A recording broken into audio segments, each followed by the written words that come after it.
আজকে আবার কি খেলা নিয়ে আসলেন? আজকে নতুন একটা খেলা নিয়ে আইছি, ফাঁকা বার পোস্টে গোল দেওয়া। আমার 4 জন প্রতিযোগী আছে এখানে। গোল দিতে দিতে শেষ অবধি যে টিকে থাকবে সে নগদ পাবে 20 টাকা পুরস্কার। শট দাও। এখন প্রথম প্রতিযোগী প্রথম শট দিচ্ছে।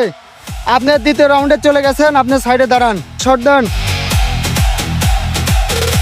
আপনি কিন্তু পারলেন না দ্বিতীয় রাউন্ডে। হলো 3 নাম্বার প্রতিযোগী, দেখা যাক সে দ্বিতীয় রাউন্ডে যাইতে পারে কিনা। এই প্লেয়ারও কিন্তু শেষ প্রথম রাউন্ডেই। হ্যাঁ, সে কিন্তু দ্বিতীয় রাউন্ডে অলরেডি চলে গেছে।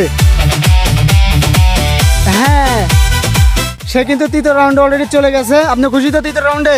এখন দ্বিতীয় শট আপনি দেন, মিস করলে কিন্তু আর পাবেন না। হ্যাঁ, আপনি তৃতীয় রাউন্ডের প্রথম শট। হ্যাঁ, সে কিন্তু গোল দিয়ে দিছে। আমার মনে হচ্ছে আপনি আজকের বিজয় হয়ে যাবেন। এটা হলো দ্বিতীয় শট, আর সে কিন্তু মিস করে ফেলছে। আপনি কিন্তু পারলেন না আজকে। আমরা কিন্তু আমাদের বিজয় পেয়ে গেছি। 20 টাকা কিন্তু আপনি পেয়ে গেছেন।